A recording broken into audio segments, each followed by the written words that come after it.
Hello, everyone. Good afternoon. Welcome into your Saturday. We are one day away from the Chicago Bears season to kick off against the Tennessee Titans. I'm going to preview the game right here on Sports Talk Chicago. I am Joey Christopoulos. Hello, everyone on WLS AM 890. That's right. I'm going to be previewing the keys to a Chicago Bears win versus the Tennessee Titans, while also giving my division predictions across the NFL. So without further ado, let's get to the episode. Thank you so much for jumping into today's episode. We've waited for as long as we possibly can, and here we are. It's been a beautiful summer. It's been a long summer, but now September is here. It is time to play Chicago Bears football, ladies and gentlemen. We're so excited. Week 1 is just a day away, so by the time you wake up, by the time you're listening to this episode or maybe watching it on YouTube, it's right on our doorstep, ladies and gentlemen. And as much as I want to say, and I have said on the show before, that this has been a beautiful, seamless, peaceful, ebullient offseason for the Chicago Bears, I think it's time to put it to bed and start playing real football games and start putting some wins or some losses, hopefully not too many, on the ledger for the Chicago Bears in 2024. I'm going to dive into my keys today of how the Chicago Bears are going to hopefully beat the Tennessee Titans in Week 1. And also in the second half of the show, I'm also going to be doing my preview, my prediction selection for all the divisions across the NFL, see who's in, see who's out. We got a couple new playoff teams in there. Is it the Chicago Bears? You're going to have to tune in and wait and see. But first things first, we're going to start here at Week 1 against the Tennessee Titans. Tennessee Titans, a little bit hard to handicap right now because they have a lot of turnover. There's a new coaching staff. They're putting the keys of the car into the hands of Will Levis. Didn't play well last year, but they went out and they spent some money. So now the question is, what exactly are you going to get from a Tennessee Titans team? Me personally, I think even if the Tennessee Titans are a team with a lot of complementary attributes that a lot of people are talking about in the offseason, I'm hoping that the Bears are catching them at the right time, and especially at Soldier Field for Caleb Williams' first NFL start in Chicago. Chicago Bears are going to have a leg up. But let's go back to the Tennessee Titans really quick. They're only returning 9 of 22 starters from last year. I guess you can make the case, is this good or is this bad? Obviously, Tennessee Titans did not make the playoffs. They were not a good football team last year.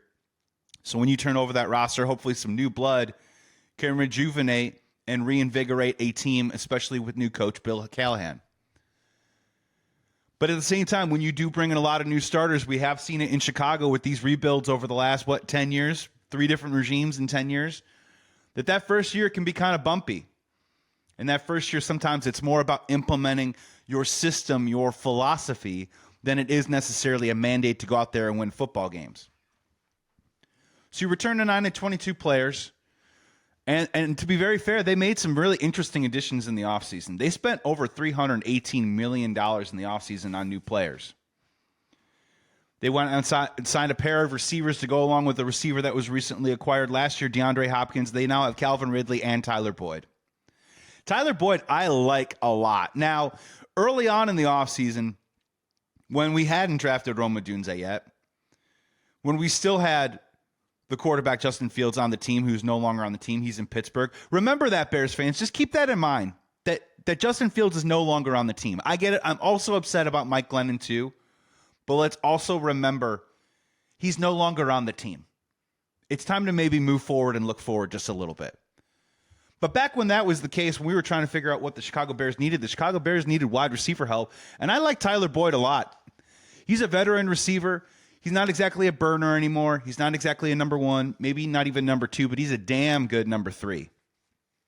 And I think he's going to be able to help them. He spent his career in Cincinnati, toiling away.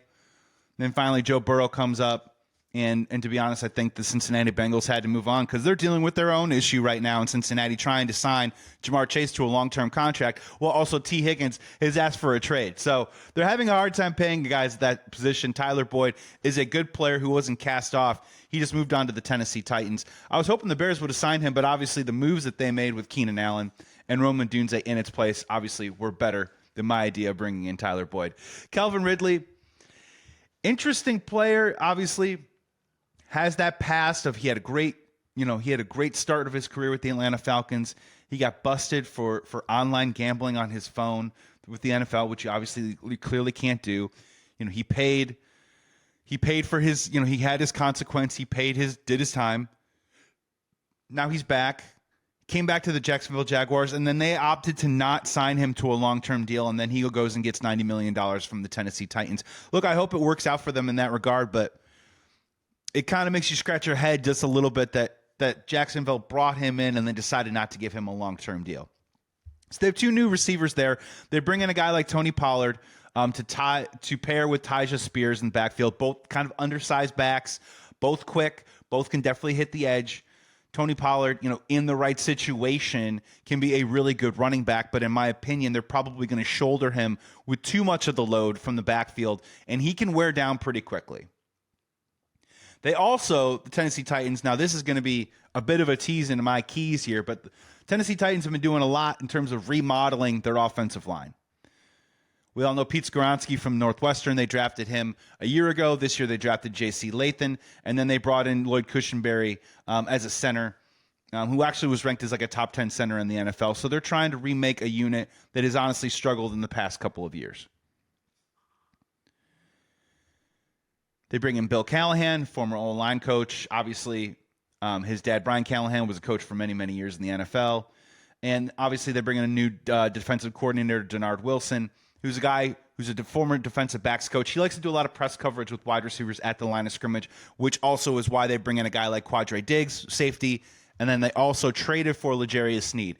L'Jarius Sneed is a legit good football player and someone to keep an eye on. I know Chicago Bears fans were so excited to see us take flight with all of our receivers, with Caleb Williams airing it out. But they do have some players on the other side of the football that might give us some problems. And the Chicago Bears are going to have to figure out a way to kind of manipulate that and figure it out. The good news for the Chicago Bears, though, especially on the defensive side of the ball, is that the Tennessee Titans, in my opinion, they're trying to remake it on the fly. They've got some young players. Hopefully those players turn into cornerstones for them, but not today and not this week. They have a bad offensive line. Go around the NFL or just Google the Titans offensive line.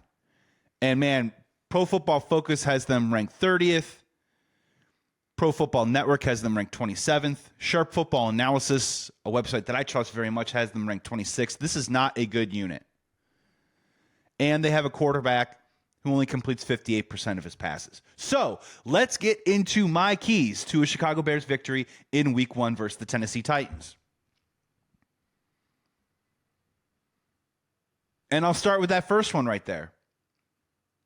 I think the Chicago Bears need to hit that quarterback. They need to get after him. I think we can't let Will Levis get comfortable. And it starts first off by stopping the run. If they can allow and contain Tony Pollard from not getting to the outside, if they can figure out ways to hit Tyjae Spears in the backfield, it creates those down and distance situations that are advantageous for a secondary that we have been complimenting all offseason long. You want to see the secondary fly a little bit? Let's put this team into 3rd and 8 situations, and let's see if we can, cause some havoc that way. But I think this is a great game for the Chicago Bears defensive line, who I think coming into the season, I don't think is a finished product. If you wanted to say what are the biggest weaknesses on the Chicago Bears, I would put defensive line, hitting the quarterback, getting after the quarterback. They only had 30 sacks last year. I think they'll have a better number than that this year, but still, this is a work in progress on that line. And I think this Week 1 matchup is the perfect antidote for that concern. The only thing that I want Bears fans to keep in mind is, look, it's a week-to-week league. This is all based on matchups. So I'm just going to call it right now. I think the Chicago Bears defensive line is going to have a strong effort on Sunday. And if they have such a great effort where, I'm not saying this is the number, but if they get the number of 4, 5, 6 sacks on Sunday, do not be fooled. I do feel like at times the Chicago Bears defensive line, based on matchup, based on different circumstance, is going to be a little bit of a Jekyll and Hyde. I think one week we're going to walk out saying, hey, maybe we've got some pieces here. Maybe Austin Booker is the future. Wow, Gervon Dexter, Pro Bowler? And I do think there's going to be other weeks where they struggle. Montez Sweat, in my opinion, is the only real consistent force on that defensive line. It's going to take a village with this team, with that unit specifically. So just because they have a great effort, which I think they are, I think one of the keys to this game is I think this defensive line gets off to a strong start against the Tennessee Titans in week 1. I think they have a good effort. I think they show up. I think they're in the backfield. I think they're doing dances after a sack. And I do like that this matchup is going to get them off on the right foot. I am also just saying that we're going to have to temper our expectations and take this on a week-to-week basis. Because the following week after that, the Texans and the Colts, they do have good offensive lines. So just try and give yourself some of that perspective right now, that if it's here one week and it's gone the next week, it's going to be part of that process a little bit. And I get it. It's going to be frustrating. And Chicago Bears fans, some of you are not strangers to anger. So I am asking you to try and take this on a matchup-by-matchup basis. And I think one of the first keys is I think this defensive line is going to have a good day against a bad Tennessee Titans offensive line. Hopefully they hit the quarterback. Hopefully they give us some down and distance situations where the secondary can maybe make some plays. And the Chicago Bears, if they do that, will be put in a good position to win the game. Next key to the game, let's go to the offensive side of the ball. We're going to bounce back and forth a little bit, but I just think when we talk about, this is bread and butter, right? But when we talk about a rookie quarterback, we're talking about his first start. Chicago, Soldier Field is going to be rocking. Whoever's going to that game, man, bring a throat lozenge, right? We want to hear you screaming. We want to hear you having a good time. This is hopefully the beginning of a really exciting era in Chicago Bears football and for the city of Chicago. But I think for Caleb Williams, I think that those first 15 plays that are typically scripted by offensive coordinators, in this case Shane Waldron, let's try and script it for success. I don't think you need to get crazy. I don't think you need to air it out, but I do think it needs to have an ebb and a flow a little bit that hopefully gets this offense into rhythm. There's been a smooth ascension from Caleb from the moment that he's been drafted to, he got the playbook 2 weeks in advance, to, he's having a little trouble with the cadence in the snap. And then, we see it in a game and it's actually a little bit cleaned up. And then, 3 and outs. What do we do? He comes back, he makes some plays, puts some points on the board, 10 points before the end of the half in a preseason game. Look, preseason is over. But that type of momentum and the way that you stack it and the way that you build it, I think that is going to go a long way to helping Caleb Williams in his first start. I think getting points on the board, field goal, touchdown, whatever it is, whatever gets you feeling good a little bit, whatever can get Caleb settled. I know he says he doesn't get nervous before games, but you can't be telling me that nervous might mix a little bit with excitement and might take him just a little bit off of his game early. That first 15 is going to be huge. And I think a great way to also get them on the board too, as well as, and I know that we want to see, again, I'm trying to stress this, I know that we want to see all these weapons flying around like the fighter jets we'll probably see at the national anthem before the first kick. There goes DJ Moore. Wait a second. Rome Odunze streaking down the sideline. Hold on. Keenan Allen, he's wide open in the middle. Colt Kmet down the side. I know we want to see all of that, Bears fans, and I promise you we will as the season goes along. But for me, I kind of want a meat and potatoes game a little bit. I want to see a first 15 that's scripted for success, and then I also want to see the Chicago Bears run the football. Please, take the pressure off the quarterback. As I just mentioned before, the defensive coordinator for the Titans, he's coming in as a guy who made his bones in the NFL teaching press coverage to cornerbacks. And what that basically means is that when the ball is snapped, these cornerbacks are going to try and get their hands on the wide receivers, going to try and slow them down, try and just move them off of the rhythm and flow of their routes and their breaks. Try and confuse Caleb. Maybe that spot that he anticipates the throw in, maybe it's 4 or 5 feet off because they got slowed down at the line of scrimmage. That's what the Titans are going to try and do. So as you're working through that a little bit, I think running the football with DeAndre Swift, getting some tone setting going on with this offensive line and the Chicago Bears, this unit that, again, when we talk about concerns, defensive line, offensive line, both of those concern me. I think it's important early on. And a really great way to create some clean pockets for your quarterback early to make some big plays is through that play action. So if you can run the football, set the tone there, and then open up that play action, then we can see Caleb scramble, then we can see those special plays. We can't just put it on Caleb's shoulders all in one game, in the first quarter and second quarter. I mean, come on, this is a little ridiculous. I know even the people that want to criticize Caleb, which I don't really know what to tell you, to be honest with you. I think you're going to be wrong on that one at the end of the day, but we'll see. Nobody knows. I think even those people want to see Caleb try and do something automatically. Validate my thoughts. Denounce my criticism. It's not going to happen right off the bat. I personally, the first quarter, second quarter, first half, I mean, if I'm shocked and the Bears put up 28 points in the first half and Caleb is awesome and he's ripping them to pieces, I mean, I will be slightly surprised. And that may change how I feel about how the rest of the season could possibly go. But for now, I'm trying to take a little bit more of a level-headed approach of let's just get him feeling good. You're probably going to hear it on the call from Mark Sanchez. Just get him some easy throws. It's boring, but that's what we want to see. Move the chains, get some first downs, run the football, take the pressure off the rookie quarterback, and then try and work him towards that play action a little bit. Another key on the offensive side of the ball, and this might be a Hard Knocks thing.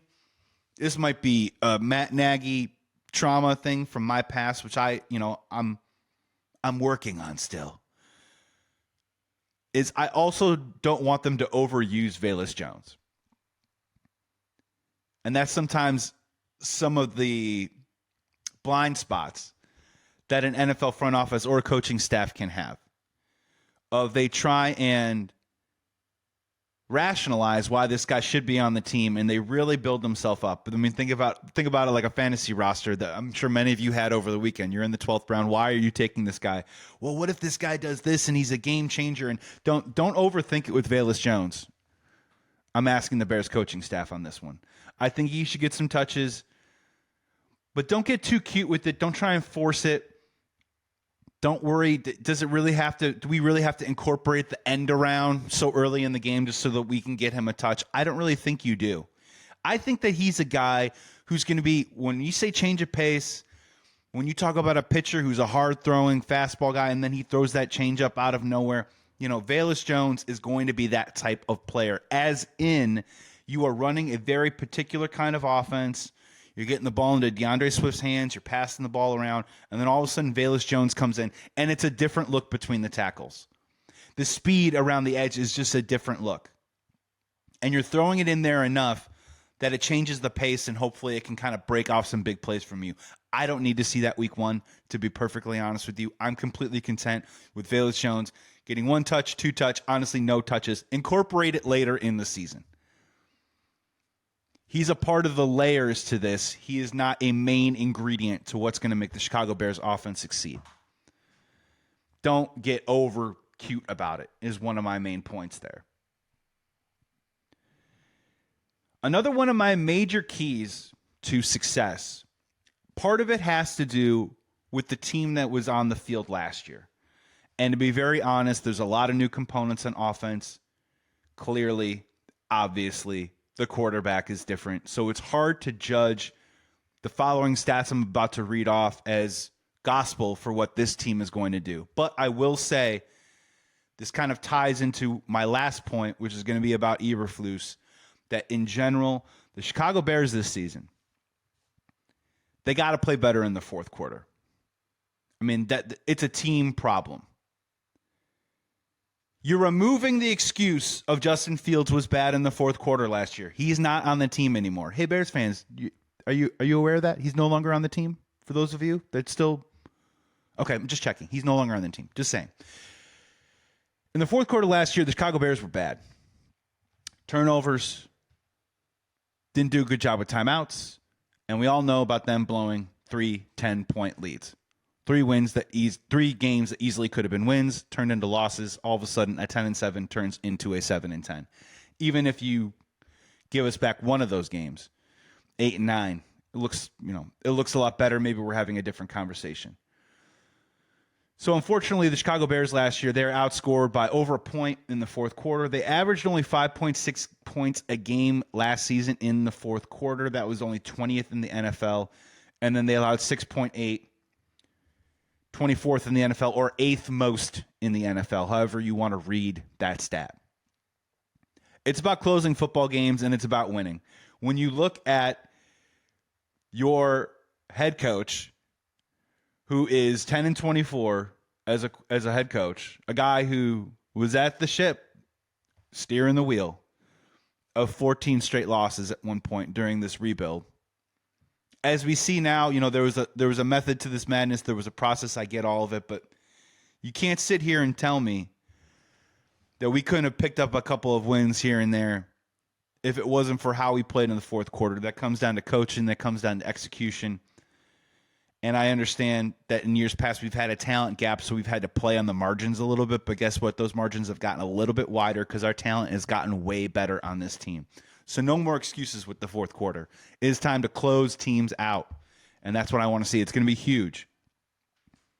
Look, if we're up 35-7 in the fourth quarter and Caleb is smiling on the sidelines, I'm here for it. I'm ready for it. But I'm not necessarily going to say that that's a guarantee.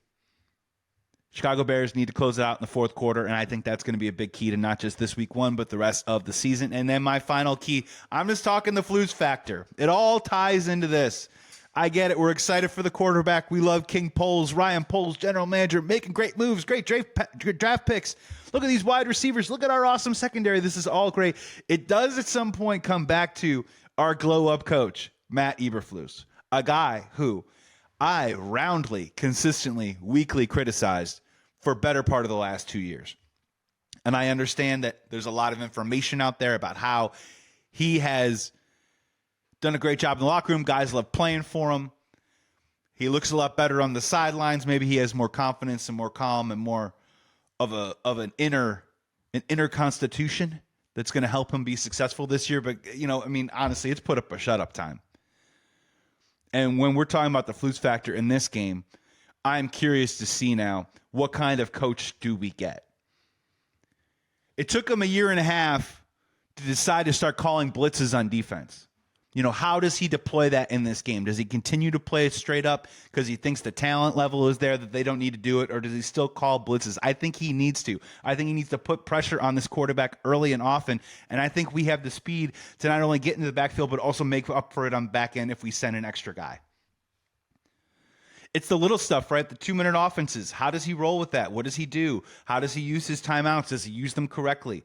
Do they have the right kind of process when they look at a challenge play? And then most importantly now, if this is a team that is built to win right now, a team that has that kind of confidence, look around the NFL, Bears fans. I'll be honest with you, it isn't something that we've done a lot here in this city, but it's something that happens across the NFL with good teams, is they go for it on fourth down.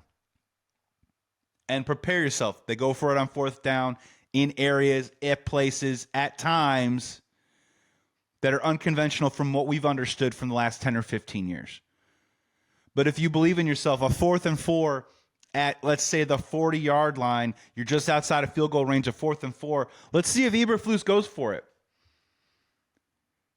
Just look up north. The guy in Michigan, Dan Campbell, they go for it all the time. You can say what you want about it, but it does seem to say, I got confidence in you guys.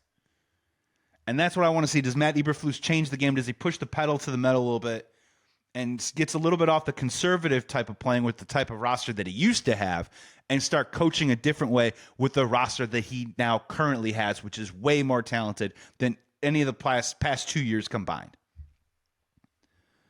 Those are my keys to the game. If you want my final score prediction, here it is, ladies and gentlemen.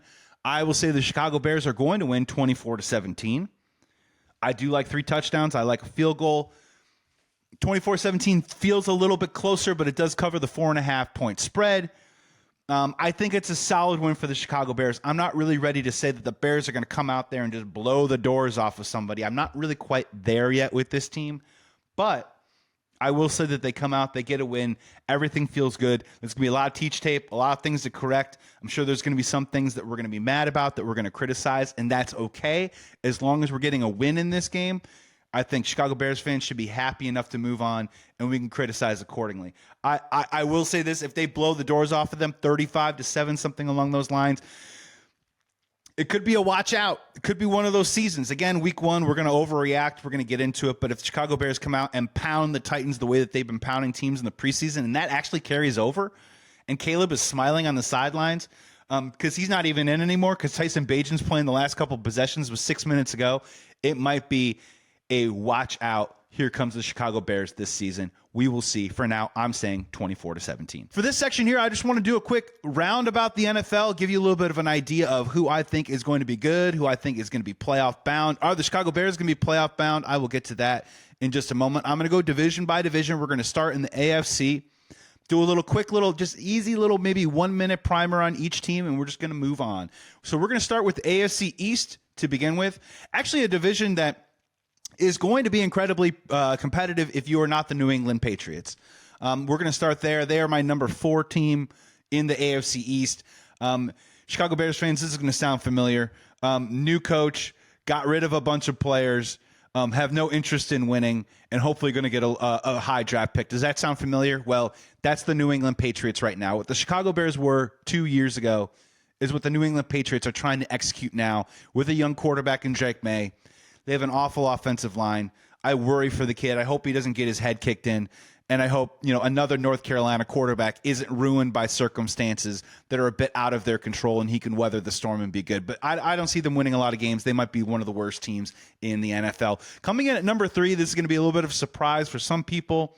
Love watching this team, but still, they just feel kind of a little bit like empty calories at times. I mean, this is basically the version of going out and getting a bunch of Wendy's, and you're like, this tastes good right now. And then when you finish eating it, it makes your stomach hurt. It's the Miami Dolphins. Great offense. Love Tyreek Hill. Love Jalen Waddle. They have a great backfield. But again, Tua Tagovailoa hasn't really proved it throughout the course of a 17-game season. They played so terribly in that playoff game last year. I just kind of have my doubts a little bit. And in this stacked AFC East with a team that I think is going to be good, that's going to leapfrog them, which is coming up next, I think the Dolphins finish 3rd at this time. Coming in at number 2, I mean, this is a do or die. This is now or never. It's the New York Jets. Look, I'm not an Aaron Rodgers fan. I never have been. But if there ever is a time when this maniac is going to play well, I mean, this is it. This is last call on Aaron Rodgers' career. I do really, really like their running back, Breece Hall. I think he's going to make life a little bit easier for a 40-year-old Rodgers back there. And again, I am a huge Garrett Wilson fan, a product out of Ohio State, who has been forced to play with Zach Wilson the last few years. I think he's going to get peppered the football a lot. I just think the Jets are going to be able to score points. And if you're saying to yourself, well, the New York Jets have always been kind of known as a solid defensive football team with a bad quarterback, if you just elevate that offense just a little bit, I think the Jets are going to win some games. I don't think they're going to be the darling in the NFL or the AFC that some people want them to be. I don't think Aaron Rodgers is going to be the MVP or anything like that, but I do think they are going to get to that double-digit win mark, and I think that they are going to be a playoff-bound team. So at this time, do not have the Dolphins in, have the Jets in as one of the wild card teams in the AFC. And then number 1 in the division, I got to stick with the Buffalo Bills.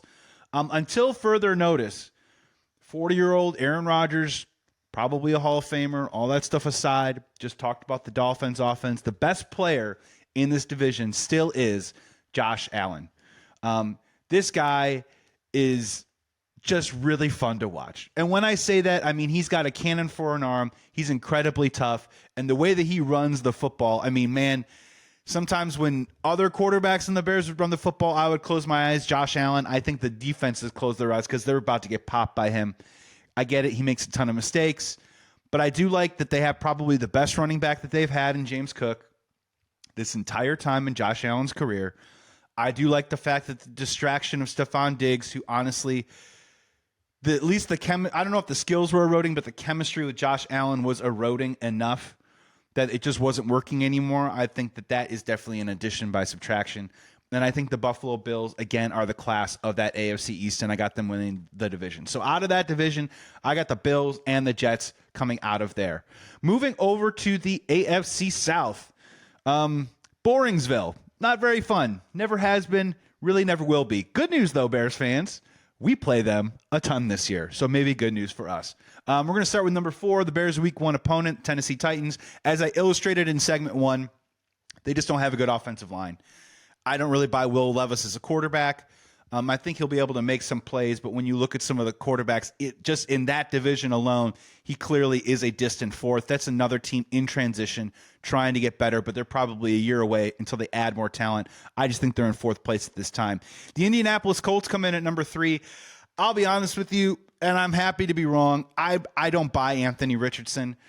Watching him move, I get it. He is a physical specimen. He's got a great arm, and he moves like Cam Newton was injected with T1000 into his veins. I get all that stuff, but until the guy stays healthy, I'm not buying it.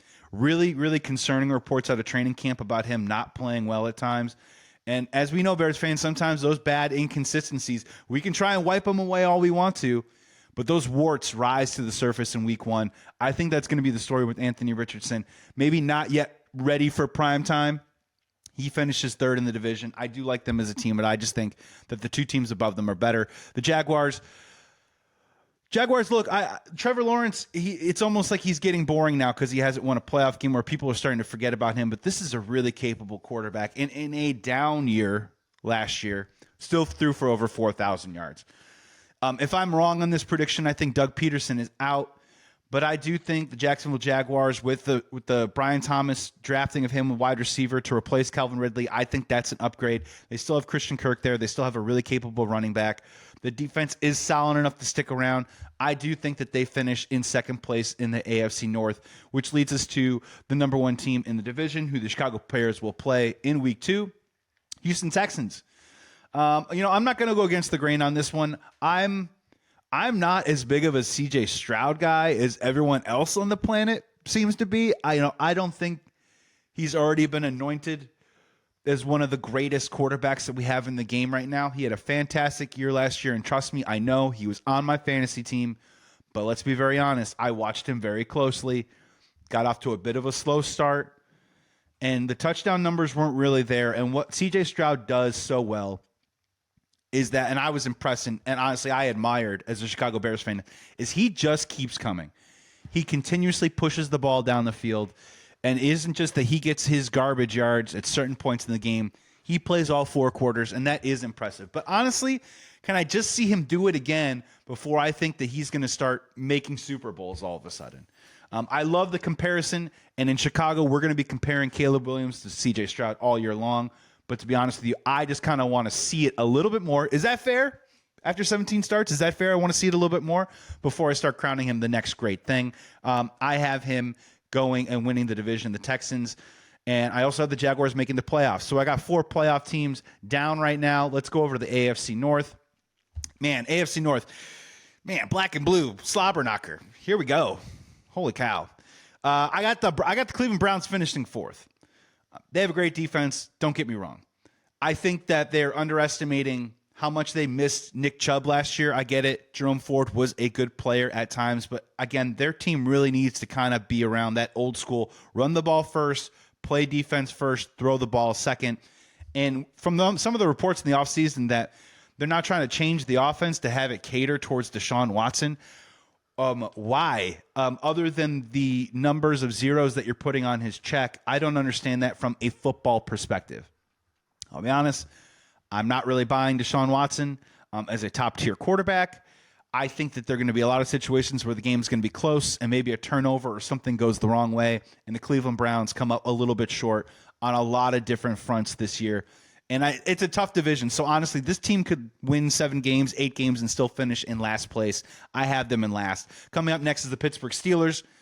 Thank God my wife is not in the room right now, who is a huge Steelers fan. As I'm about to say is, I got them finishing in 3rd. I'm personally just not really buying the quarterback situation that they have going on right now. Partly because they're going with Russell Wilson, which I get. Because you can't start with Justin and then go to Russell because it just doesn't make any sense from a chemistry and obviously a human standpoint inside the locker room. So you go with the veteran who's won a Super Bowl first. I get it. Russell Wilson is not a bad quarterback. He is just not a very good quarterback. He is the perfect definition of mediocre middle. And that's what the Pittsburgh Steelers are probably going to have to deal with for that first 4, 5, 6 weeks of the year until maybe they move over to Justin.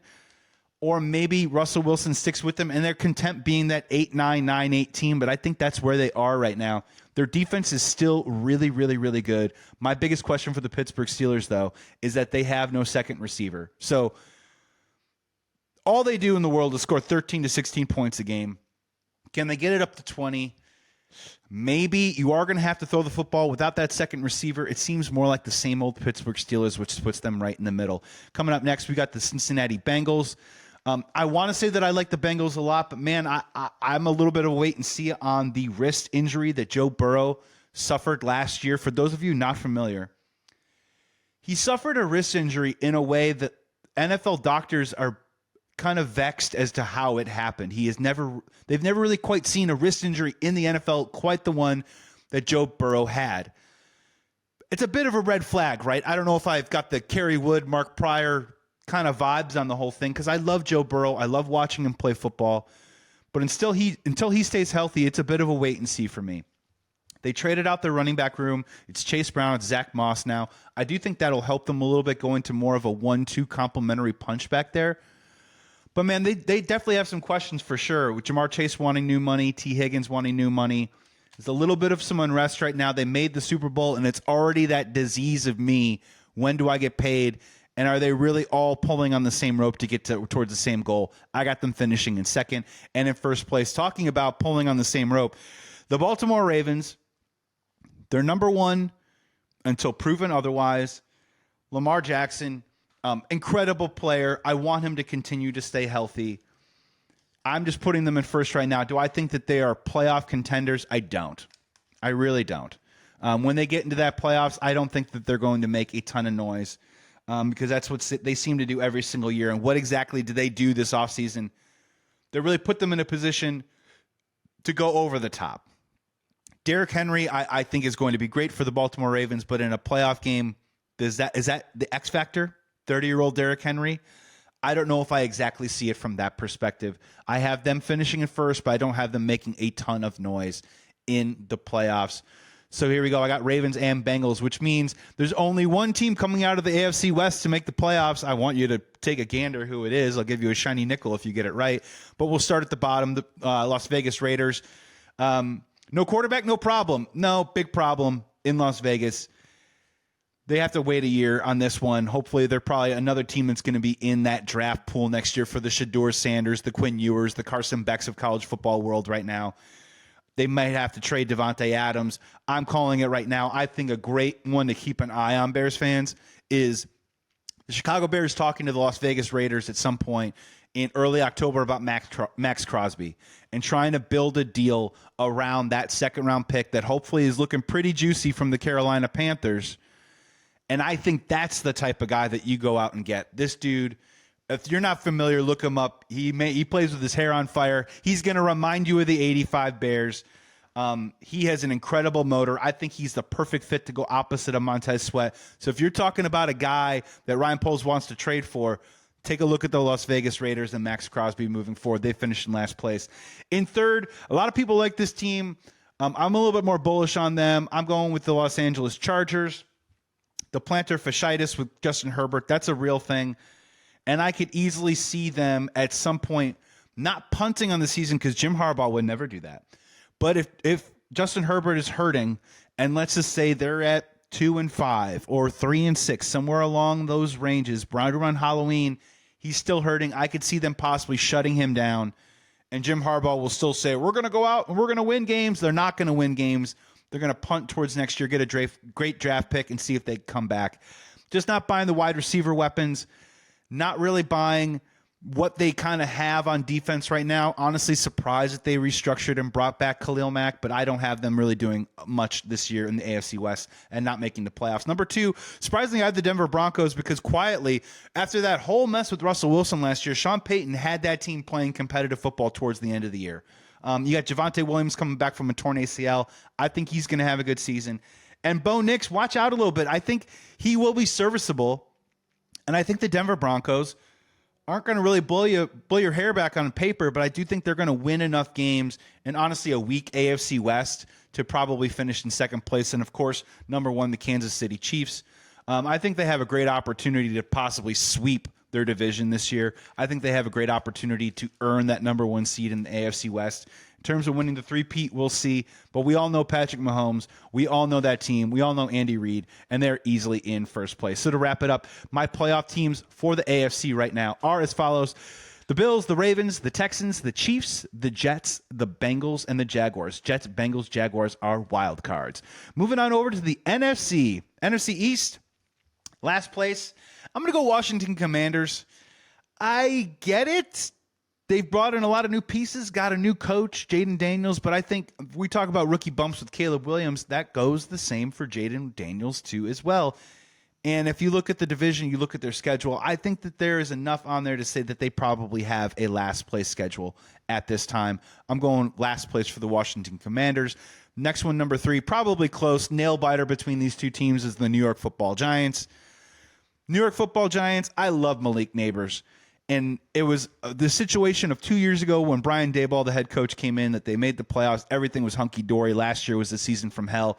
I think it's a little bit more in the middle this year. They're probably a little bit better offensively, but not good enough to actually compete for a playoff spot. I have them sitting at number 3. And I'm speeding through those two teams because, honestly, I don't really care about them. Number 2, the Philadelphia Eagles. Man, Philadelphia Eagles, a lot of people are down on them this year. And I think it's very fair. I think Jalen Hurts just got paid a ton of money, played awesome in a Super Bowl. But again, he's being talked about like yesterday's news while C.J. Stroud's getting pumped up as he's the next coming thing. Well, that was Jalen Hurts just a year ago. See how things move so fast in the NFL? The Eagles, they're trending down. I do see them finishing in second place. I'll be honest with you, I do not have them in the playoffs. But the question is, do they win enough games, or does it look a certain way enough where their head coach does not get fired towards season's end, or you begin getting some sort of agita about the contract with Jalen Hurts?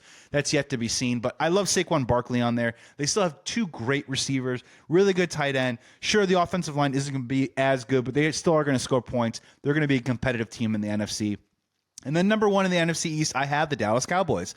Dallas Cowboys, look, we could talk about Dak's new contract. CeeDee Lamb just got new money, all this good stuff. The offense is going to be there, but you know who else is going to be there is that defense. I love that Dallas Cowboys defense because every single year they put up a high number of turnovers. And every year analysts go out there and they go, well, the regression to the mean always comes back with the turnovers. Dallas maybe takes a step back. If anything, they keep taking minor steps forward as a defense. This unit is legit, led by Micah Parsons. They cause turnovers. They wreak havoc. They can be game breakers, and they make things easier, actually, for a Dallas Cowboys offense. I got them finishing in first place.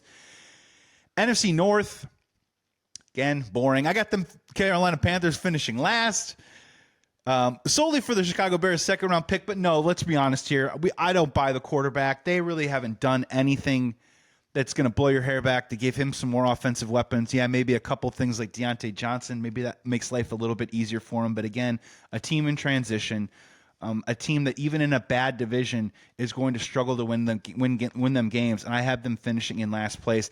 They could be a top 5 worst team in the NFL. So for the Chicago Bears, that second-round pick could be worth anywhere between the 33 to 38th pick. That means a lot, especially if, cough, cough, guys like Max Crosby are on the market. Coming up next, the New Orleans Saints. Don't like this one. Don't like this team either. I have a terrible feeling there's usually one guy every year that I think Derek Carr is being sent off to Matt Ryan camp. And Matt Ryan camp is when you're still making money, you have this pedigree as a quarterback, and midway through the season, not only does the organization tell you that you're done, but the fan base tells you that you're done, and also the play on the field tells you that you're done. And my prediction right now is at some point this year, Derek Carr is going to cry during a press conference because they're going to bench him, and unfortunately his career is kind of over, and he doesn't really realize it until that very press conference. I have them finishing in third. Number 2, the team that made the playoffs last year, Tampa Bay Buccaneers. I think they're going to be a pesky team. I think they got a really good running back with Rashad White. Baker Mayfield, a bit of an unknown, but honestly, he's played well in their system, and they gave him new money, so I can see them being right around 500.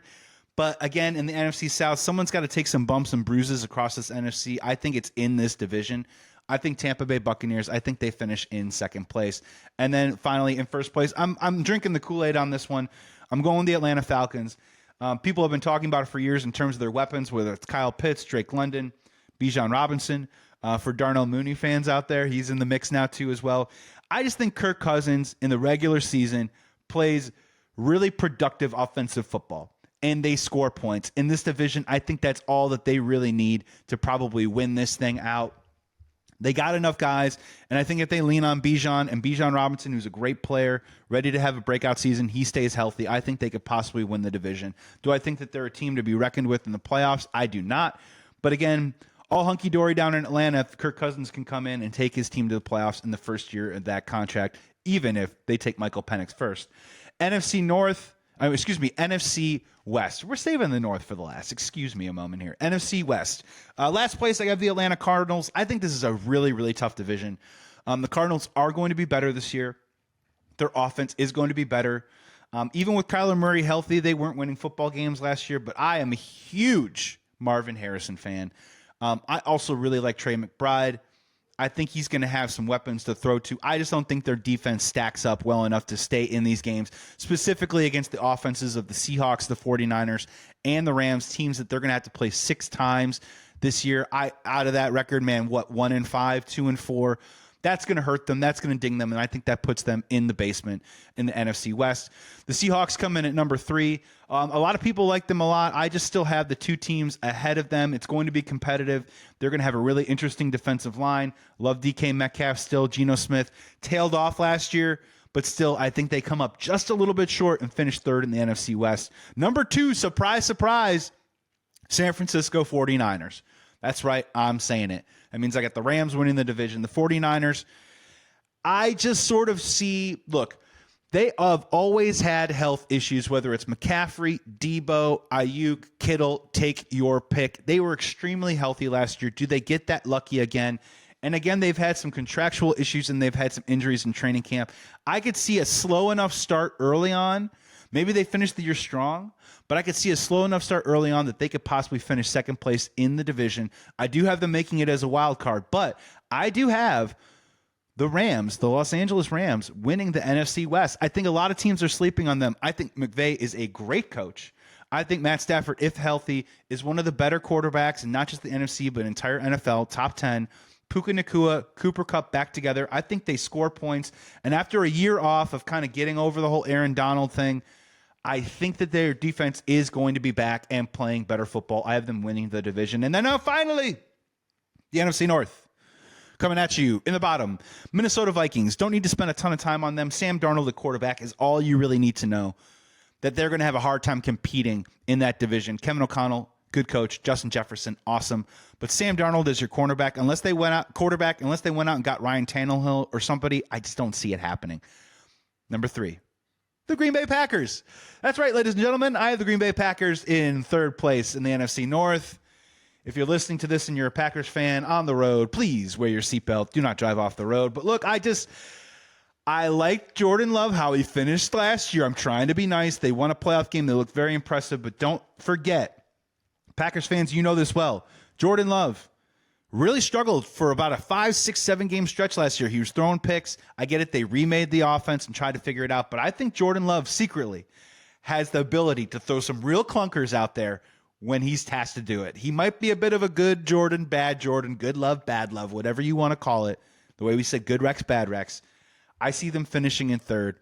I think that they're definitely going to be competing for a playoff spot, but I do not have them in 3rd place because in 2nd place, I do have, at this time, at 10-7, your Chicago Bears. Unfortunately, look, the Lions, they are a team that, I'm not saying they're a team of destiny. I'm not saying that they are so much better than the Chicago Bears that they cannot compete for the NFC North. But what I am saying is they have a lot of great pieces in place, and they've built a foundation that now has rooted into the ground, and they've seen the success and results come out of it, specifically last year. To be honest with you, they probably should have represented the NFC in the Super Bowl. They screwed it up. They played too conservative, which is so weird for the Detroit Lions. I still have the Lions winning the division. I just think they have plenty of weapons. And here's the best part is the Bears play the Lions really tough. So if you're saying, where's the Chicago Bears team at mid-season?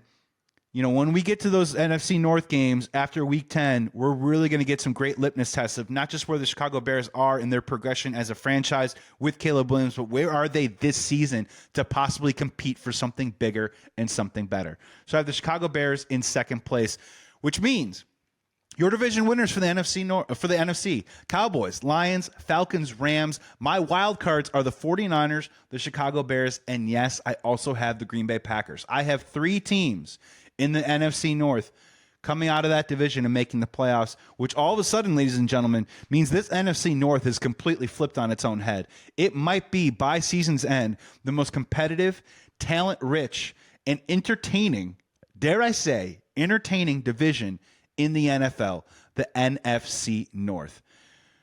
In terms of the Super Bowl, don't have the Chicago Bears going to the Super Bowl. Sorry, I'm going to go 1 year at a time here. Man, I would love it if they won a playoff game. I think that would be so awesome. We'll see what happens. Let's take it one step at a time here. But I'm going crazy here. I'll be honest. I have to be real with you guys. I have to be honest with the audience. I think the Detroit Lions make the Super Bowl. I think they play the Kansas City Chiefs. And I think the Chiefs win their three-peat. I think they win 3 in a row. And then after that, maybe Patrick Mahomes can just take a break for a little while, because there's a guy in the North who's going to be driving down Lakeshore Drive to Soldier Field, hopefully in the near future. We'll see what happens with the stadium. That's going to be hopefully taking some of those rings away from him. But those are my picks. Lions, Chiefs, Super Bowl. Man, I hope I'm wrong. And man, it would be also very sweet. The Chicago Bears beat the Detroit Lions, possibly your Super Bowl representative from the NFC this season in 2024. We got to get out of here. Thank you so much for tuning in. This was Joey Christopoulos on Sports Talk Chicago. You can follow us on socials at Sports Talk Chi. Thank you so much for tuning in here on WLS AM 890. It is always such a pleasure to be on this wonderful legacy radio station here in the Chicagoland area. I do not take it granted for a second, so I appreciate the time. I appreciate the listen.